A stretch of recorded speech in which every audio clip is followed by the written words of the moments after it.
On a sweltering hot day, a squadron of canoes sailed down the safe and mundane old river. Sunlight glinted through the mesh of tree branches above, highlighting the rivulets of current which flowed easily downstream, and illuminated the forested shoreline which shot ahead, straight and uniform on each side. There were 12 canoes, every one of them crammed with warriors, and the lower warriors in training called punctus. The punctus hadn't earned the chance to go through the warrior trials yet, and until they did, they would remain punctus. Red sat at the head of one of these canoes, smiling as she watched the sun glint through the trees and the lizards that climbed and screeched as they sailed by. Today was a proud day for Red and her father's pride. For the last 3 weeks, most of the warrior class and the warriors in training had been away at the Wolf Pride Land. The Wolfs were the 4th-ranked pride in the Reed Nation, and for as long as any of the elders in the mighty pride could remember, they had been the pride's greatest competition. So the warriors of the mighty pride went to the Wolf Pride and challenged them to a test of their prowess in a mock battle. This year, unlike years before, the warriors from the mighty pride had swept the competition and won the mock battle in a stunning upset that was guaranteed to be heard around the nation. Red had a lot to do with the upset. Red was 80 human years of age now, only a late teenager of her species, and most of the way to her adult development. She stood 6'3", taller and broader than most female raptors. She was thinly built and already had a muscular form from years of training for warriorhood. Sitting in the canoe, with a small, contented smile, she was beautiful, but neither she nor her mates knew it. Her face was shaped like her father's, like a shield. She had a small mouth with pink lips, 2 big green eyes above a small, shapely nose, and above those the common raptor trait of a thick, pronounced forehead. She had large wings, black on the outside and purple near her body. Her breasts had already developed, not large like her mother's, but medium-sized, and her hips were small but pronounced from her muscular abdomen. All of this was covered in a coating of tan skin, which was the usual skin color in her family. The red hair that had affected her childhood so much now was tightly braided by her mother and covered by a straw hat. Proud One, Red's mother, hoped her red hair would change color with age. It had. It became brighter, red gold, the color and quality of fire. The people never let Red forget she was the cursed one. It didn't help that the Romanic people were in a time of change, seeming to be tested by the gods with success and good fortune. This strange jest of fate was, nonetheless, causing real problems in the nation. When bad things happened, people would always think of Red first, the noble-born girl with red hair, symbol of great destruction to come. Her status with the pride was further strained as her father had been battling a strange illness for decades. It was clear that at any time the gods could take him home, and Red was 3rd in line of the succession of the 3rd most powerful pride in the nation. Now Red was about to do them proud and prove to the entire tribe that she was not cursed, that she was part of the solution, not the problem. During the mock battle, she had been given 3 bronze punctus to command, and she had proved to be very good at it, earning a tribute to her growth as a warrior. She had proven her courage as well. During the mock battle, the Wolves had been crushing the left flank. Just when it seemed the flank would be destroyed and the Wolves would capture the flag, Red pushed to the front of the line and shouted, "Look, I'm not afraid of them," and rushed full out, with her wooden sword raised into the swelled ranks of the Wolf. The others, not to be outdone by a woman, especially not Red, rushed after her and rolled over the Wolves, winning the day. For that one simple move, Red was now hailed as a hero by the warriors and puntas in the canoes around her. She already knew upon her arrival home she would be guaranteed a shot at warriorhood, a prestigious career trial that had to be earned through merit. Most importantly, she had proven to some of the most influential members of her pride that she was not cursed. Red couldn't wait to get home and tell her father and uncle what she had done. She knew they would finally be proud of her. The canoes rounded another bend in the river, and the Pride Land could be seen. A great expanse of short grass leading to tall Castle Rock, standing at the edge of the craggy coastline, overlooking the endless sea. The soldiers cheered when they saw that a large crowd had gathered to meet them. It was the first time the crowd seemed to appreciate Red amongst the returning warriors. Despite the attention she got from the excited people, Red pushed through them, letting them lavish their affection on her brother, Mighty's firstborn son, Chivalrous, without jealousy this time.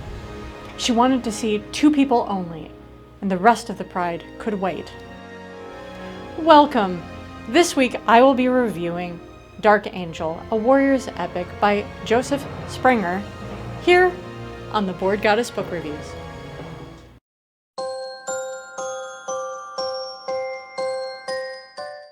Hello, my literary compatriots, and welcome to another wonderful week here in my library.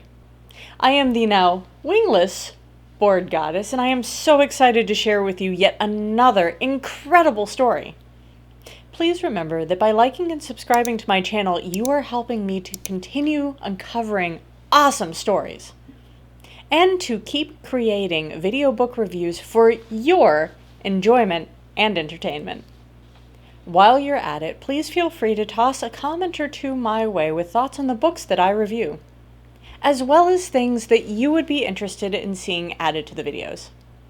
Clicking that like button would also be appreciated, and you can just say hi. Before we get too far into it, my chief ratings duck, Mad Max, is on holiday after the past few months impressing you with his unparalleled rating skills. Today, though, we have his assistant, Sir Quacks, who brings his own unique talent to compile the information presented and summon forth his bevy of super quackers in the form of a rating. Right, Sir Quacks, shall we dive into another amazing adventure? Cool. Let our journey of awesome sauce commence. This week we will dive into the sci-fi fantasy Dark Angel, a warrior's epic by Joseph Sprenger. Before we go any further, this is a book geared towards older teens and adults, due to some scenes containing violence and sexual undertones. Though well handled by the author, these themes may be challenging for more sensitive readers. Get ready to enter a unique realm unlike anything you've experienced before, where the culture is unyielding and the challenges are uncompromising in every facet of life. Red is born into a tribe of towering raptors, a tall, winged people. But her fiery red hair marks her as an outcast from the very beginning. To the raptor people, red hair has long been considered a curse, a harbinger of doom, a sign of the end times. Because of this, Red has grown up in a world of unending adversity, treated with nothing but contempt and disdain by everyone around her. She can only find acceptance in the other outcasts of her tribe. Her father, the chief of the raptors, never fully accepted her, and her mother was stripped of her position of power for the profanity of giving birth to a red-haired child. Even her siblings proved to be no better, as they are consumed with their own self-importance. In fact, from the first moment she can remember, her world has been a constant battle. Yet, for Red, fate has even more torment in store. Her own society is totally dominated by patriarchal ideals, where women are only seen as baby-making machines.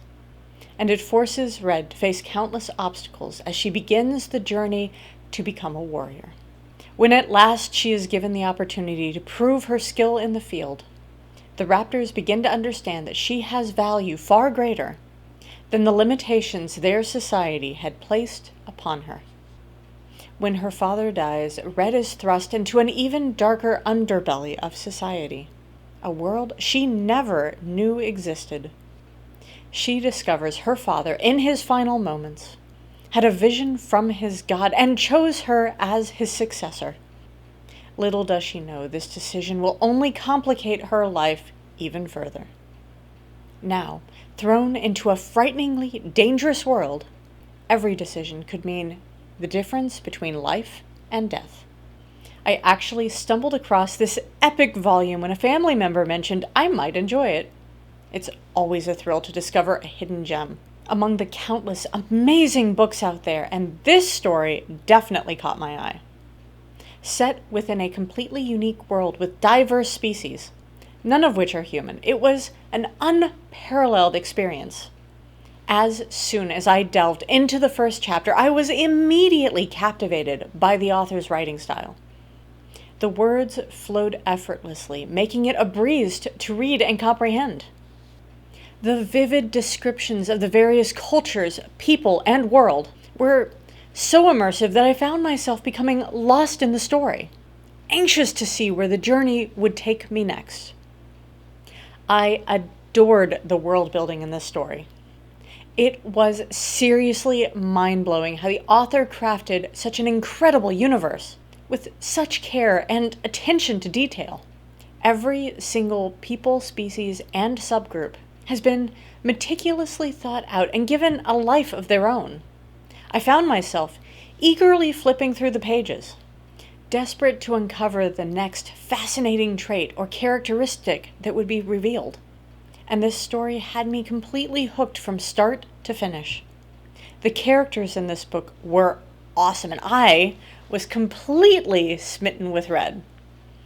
From the beginning, I was right there with her, cheering her on with every victory, and urging her to make choices that would lead to a better life, even if they weren't always the easiest. And don't even get me started on her family and tribe. Oh, how I love to hate them. I often found myself wishing that I could jump into those pages and give them a piece of my mind every time they did something awful. I was also enthralled by the storyline, as it carried Red through enormous challenges and watched her stand even stronger no matter how many times life knocked her down. Watching this protagonist break down barriers and build meaningful relationships along the way was truly inspiring. What a journey.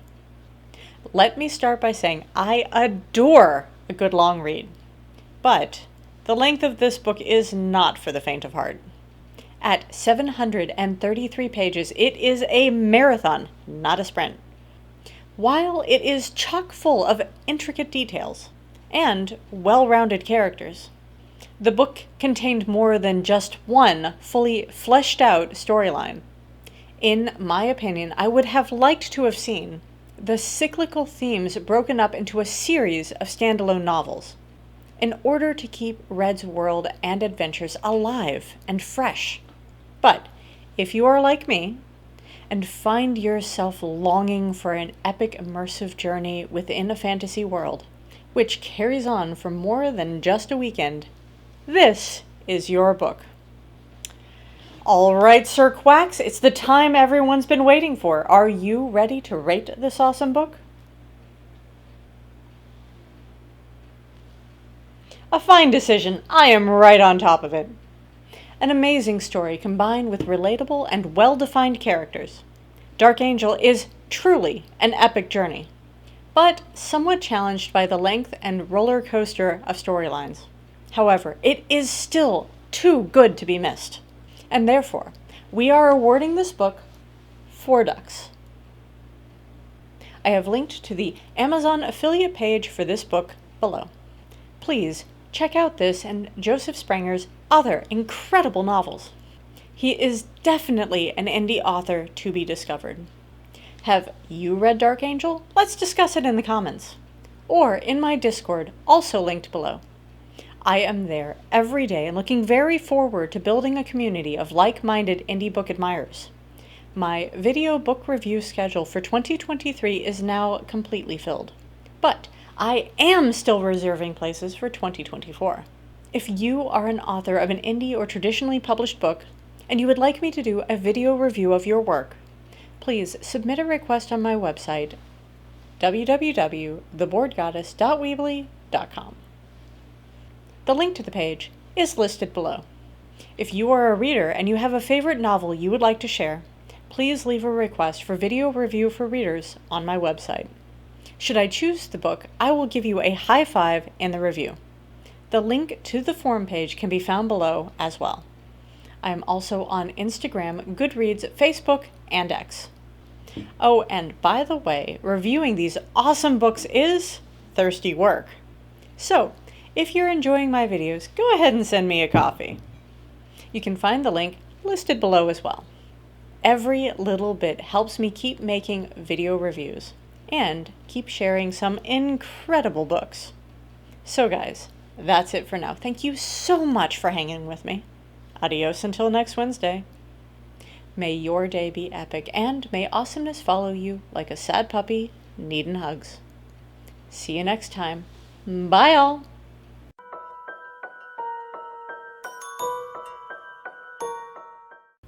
The Punctus hadn't earned the chance to go through the warrior, and already had a muscular